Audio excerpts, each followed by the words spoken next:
आणि पावसाच्या पार्श्वभूमीवर एक महत्त्वाची अपडेट हाती येते। सावित्री आणि कुंडलिका नदीनं इशारा पातळी गाठली आहे। रायगड जिल्ह्यामधल्या या दोनही नद्या आहेत। हवामान खात्यानं रायगड जिल्ह्याला सध्या रेड अलर्ट दिलाय। प्रशासनाकडून ग्रामस्थांना सतर्कतेचा इशारा देण्यात आलेला आहे।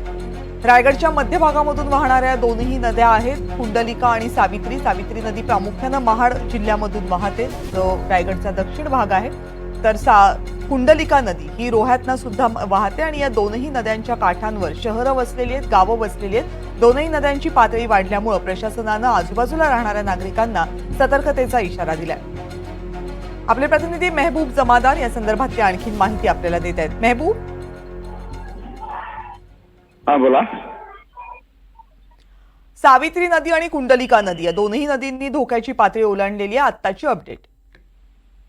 संध्याकाळी 5 वाजता घेतलेल्या एकूण नद्यांचं जे जिल्हा प्रशासनाने जी पातळीचा अहवाल घेतलेला आहे, यामध्ये महाडमधून जी वाहणारी सावित्री नदी आहे, जी नदी नेहमीच महाड आणि महाबळेश्वर परिसरात 2 दिवस पाऊस पडला किंवा एका दिवसातच जोरदार पाऊस पडला तर या नदीला नेहमीच पूर येतो आणि ते दरवर्षीच पूर तो महाडचा नेहमीच येतो।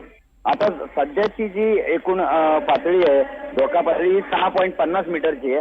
तो ही 6.50 मीटरची धोका पातळी मात्र सावित्रीने गाठली आहे। त्यामुळे परिसरात प्रशासनाने परिसरातील गावांना व महाड शहराला प्रशासनाने काळजी घेण्याचे सांगितलेलं व काही घटना घडल्यास प्रशासनाने सज्ज राहिलेलं आहे। आणि तसेच कुंडलिका जी नदी आहे तिची एकूण धोका पातळी 23.95 मीटर आहे व इशारा पातळी ही 23 मीटर आहे। परंतु आता इशारा पातळी 23.30 मीटरची कुंडलिका नदीने गाठलेली आहे।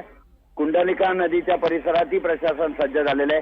सकाळपासून जो रायगड जिल्ह्यामध्ये पाऊस पडतोय, काही ठिकाणी रिमझिम पडतोय तर काही ठिकाणी मुसळधार पडतोय, पण आज सकाळपासून पावसाने पूर्ण रायगड जिल्हा झोडपून काढलेला आहे। यातच या 2 नद्यांनी आता इशारा पातळी व धोका पातळी गाठलेली आहे। आणखी 3 ते 4 नद्या ज्या प्रमुख नद्या मानल्या जातात, याही मात्र आता दुथडी भरून वाहत आहे। धन्यवाद या सगळ्या माहितीबद्दल।